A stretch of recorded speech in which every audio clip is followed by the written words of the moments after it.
agradecer ao Manuel Portela o convite que lhe fiz e o magnífico texto e a leitura excelente que ele fez do livro, deste livro editado em Espanha, numa editora de Valência. Depois agradecer ao Miguel Carvalho o convite que fez para fazer o lançamento aqui e apresentar alguns dos poemas visuais que estão publicados no livro. E depois agradecer também a vossa presença, que é um prazer tê-los cá. Principalmente há aqui uma série de amigos que eu só vejo de tempos a tempos e que é uma oportunidade de os rever. Em relação ao livro, eu penso que o Manuel Portela disse tudo, não há muito mais a acrescentar. Em relação às colagens, às imagens que estão expostas, é um tipo de trabalho que eu já faço desde os anos 80, sempre fiz. Aliás, todos os poetas visuais, ou praticamente todos os poetas visuais, utilizam a colagem como forma de expressão, eu também não fujo a essa regra, e desde talvez dos anos 80 que eu utilizo a minha própria imagem como base, como suporte às colagens que faço. Eu penso que não há uma razão especial, a não ser esta ideia, que também é habitual, enfim, é o meu trabalho, de trabalhar sobre o trabalho e fazer outro trabalho sobre outro trabalho e fazer uma performance sobre um texto e fazer fotopoema sobre a performance. Portanto, é um tipo de estrutura ou de metodologia que eu utilizo no meu trabalho, que já o faço há bastantes anos. Portanto, estas colagens, estes poemas visuais criados sobre fotografias de performance, que por sua vez já foram um outro trabalho e que muitas vezes resultam de texto, é habitual. Pronto, é um tipo de trabalho que eu utilizo há muitos anos e sem nenhuma razão especial. Não há qualquer espécie de intenção de me autorrepresentar, a ideia nunca foi essa. Aliás, penso que isso é mais ou menos patente para quem vê as imagens. Portanto, não é com essa intenção, mas é com a intenção realmente de criar um trabalho sobre outro trabalho, e isso sugere mais vezes outro trabalho, e as coisas podem um bocado inspirar na minha produção poética. Eu penso que mais do que estar a falar sobre as imagens, realmente depois é vê-las. Também são 13 quadros. Depois há alguns livros de objeto que estão ali na montra, que complementam também, de certa maneira, o trabalho de colagem, porque também são colagens, de certa maneira. E portanto, há uma interação, uma relação em relação a tudo o que está exposto, em relação aos livros, quer às colagens, às imagens, quer aos objetos que lá estão embaixo. Pronto, eu não tenho mais a acrescentar. Acho que o ideal realmente será visitar a exposição, ver as imagens e, pronto, se quiserem parar alguma questão, fazer alguma pergunta, claro, estou aqui disponível para conversar convosco.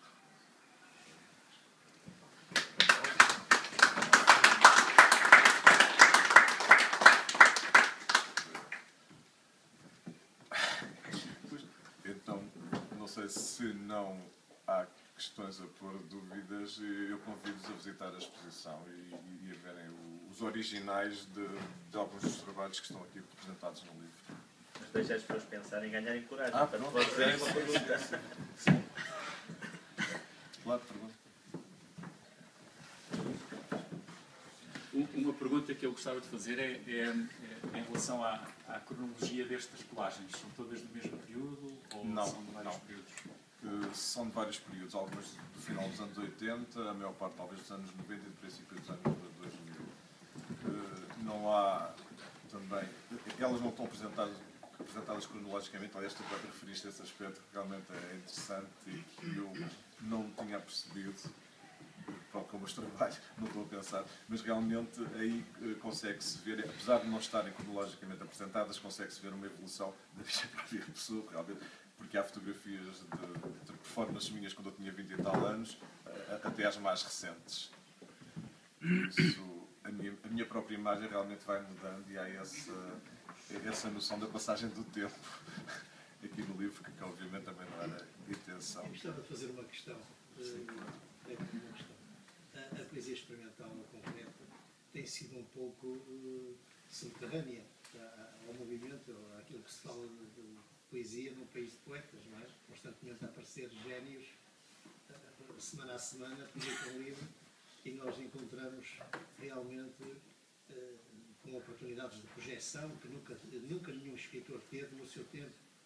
E eu pergunto, esta clandestinidade e esta, de certa maneira, esta não atenção ao trabalho que se faz, o Silvestre Pestana, no seu caso, o Nelly Castro, enfim, um conjunto de autores, tem alguma interpretação para isso? Qual é a vossa resistência? Que é uma coisa, ainda de continuarem a falar em poesia concreta, numa altura em que há um lirismo de pacotilha, não é, que se está a impor como poesia, não é? Eu gostava de saber qual era a vossa força para podermos resistir também do nosso lado como leitores. Poderá ser considerado quase como uma doença, alguma coisa que se nos pegou ao corpo e nós continuamos, invariavelmente, apesar enfim, dessa clandestinidade. É verdade, é aqui. Essa verdade, tanto em Portugal como noutros países, mesmo em Itália, onde a poesia visual é mais conhecida e é mais considerada, mesmo aí é uma poesia marginal. De qualquer modo, há sempre ações, há sempre eventos que retiram dessa marginalidade. Portanto, em 1999, o Museu de Serralves fez a sua primeira exposição, depois da exposição inaugural, com a poesia visual portuguesa. Agora, aqui na Casa da Escrita, em Coimbra, há um ciclo importante da POEX, onde já foram apresentados alguns poetas e serão apresentados outros. Aliás, eu estava ainda hoje a falar com o comissário da exposição, que há 3 trabalhos que eu vou apresentar aqui, que foram apresentados uma única vez em Coimbra, a convite do António Barros, num ciclo que ele organizou nos anos 80, no princípio dos anos 80, com o Rui Orfão. São 3 trabalhos que para mim eram efêmeros, foram apresentados aqui, foram embrulhados. A semana passada fui desembrulhá-los por curiosidade, para ver como é que estavam, tão como deve ser, impecáveis como se tivessem sido feitos a semana passada e vão ser apresentados na Casa da Escrita.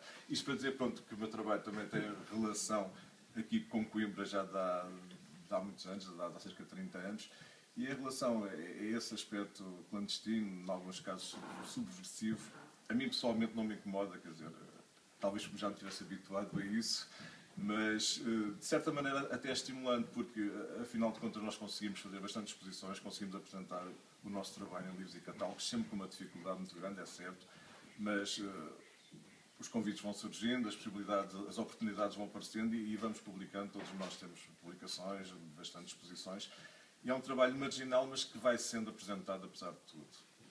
Eu considero muito, como me lembro há um bocado na conversa em que tive consigo, publiquei durante várias semanas no Comércio do Porto, precisamente trabalhos do concreto, da poesia concreta, visual, e admiro muito esse esforço que se realiza, mas o que estava a apontar era precisamente isso, quer dizer, era como na história, entre aspas, da literatura, não é? Essa incisão do vosso trabalho é vista e é criticada. Recentemente, ainda não há muitos anos, houve uma antologia muito curiosa sobre a poesia concreta e visual, em que eu pensei que isso ia dar outro impulso, e raramente acontece. Isso raramente acontece. A poesia já só, de certa maneira, também já ocupa o vão da escada das literaturas. Mas a vossa é particularmente a que mais tenho simpatia, porque faz um trabalho que é muito importante na poesia, e não parece, que é a ação sobre a língua, sobre as palavras, que tem muito de, mesmo nos textos mais corridos, não é? Como eu os faço, não faço poesia visual, nem sei o que é isso, mas nem sou capaz de ir fazer, mas a verdade é que nesses textos aparece muitas vezes a lição da vossa atenção sobre pequenos e grandes apontamentos, pontos luminosos da língua, e portanto é de saudar, e eu hoje vim aqui realmente com esse propósito de vê-lo assim, porque tem sido um lutador muito grande por um género de poesia que precisa de que se defenda e que não se deixe extinguir. Eu agradeço e aproveito para lhe agradecer realmente aquela oportunidade que nos deu, penso no princípio dos anos 90, de apresentarmos quase semanalmente no Comércio do Porto 1, 2, 3 páginas dedicadas à poesia experimental. Foi importantíssimo.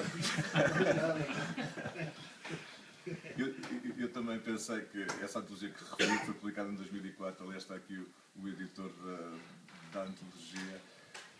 Eu também pensei que ela, pelo menos, lançasse alguma discussão, despertasse algum interesse da parte das pessoas, que é uma antologia excelente. Aliás, depois destas poemografias foi talvez, é mesmo a grande antologia que foi feita 20 anos depois, mas pronto.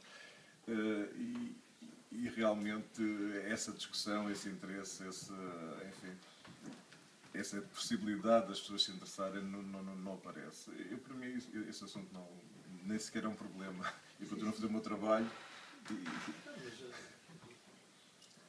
mas tem razão. Eu queria dizer uma coisa em relação àquilo que disse, é que realmente há muitos poetas experimentais que fazem um trabalho de reflexão e de autorreferência. Há muitos poemas autorreferenciais. Portanto, o poema reflete sobre si próprio e a poesia visual experimental faz muito isso.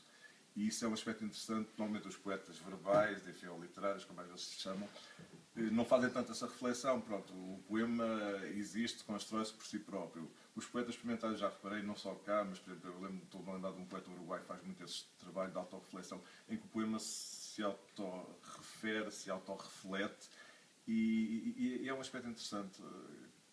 Sim, a poética não é só na poesia experimental, não é? Mas, claro. de qualquer maneira, é sempre bom ver refletir sobre o trabalho que se faz.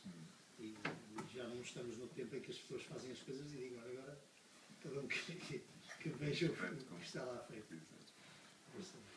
Essa dimensão de marginalidade permanente não contraria um bocado a ideia do efêmero associada a essas produções? É um paradoxo. Sim, pois. Sempre provocadora. Pois não sei como é que explicar isso.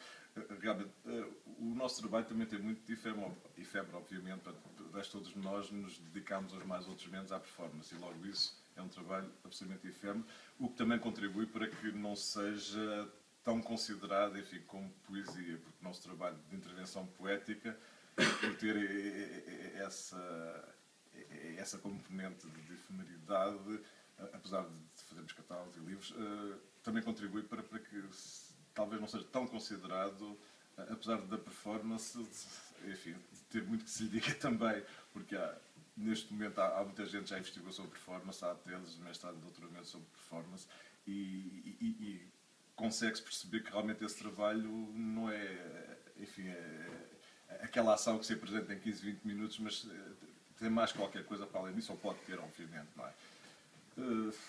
Eu não sei se quererás também referir esse aspecto, porque isto também Quer dizer, podia dizer duas ou três coisas. Ainda em relação àquilo que foi dito por José Nelson, em relação ao impacto, eu acho que há uma coisa muito importante, que é, atualmente, a nossa ecologia de mediação está a mudar. E, portanto, o livro e a informação impressa deixam de ser tão importante. E isso significa também que certas formas, certas práticas que utilizam outras mediações começam a ser recuperadas e começam a ser relidas a partir desse arquivo histórico que os média providenciam, os outros média, para além do livro e do registro escrito. E eu acho que um dos motivos porque estas práticas não entraram, digamos assim, no cânon tem a ver com isso. Tem a ver com as suas formas de mediação não passarem pelo instrumento principal da canonização, que é o livro. Mas, à medida que os médias se vão tornar a mediação do vídeo, do áudio, a transmissão digital dessa informação, é possível reler muitas destas práticas e destas obras, porque a ecologia dos média muda. Aquele arquivo que está em construção, o POEX, vai ajudar também a tornar mais visível aquilo que foi o conjunto da produção.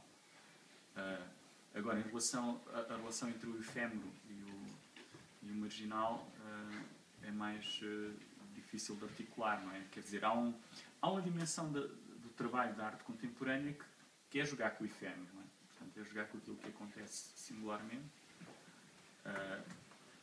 E a canonização normalmente implica o arquivo. E, portanto, para que o efêmero possa ser considerado e relido e repensado, é preciso haver algum registro, de alguma forma de valorizar esse registro e escrever e trabalhar sobre ele.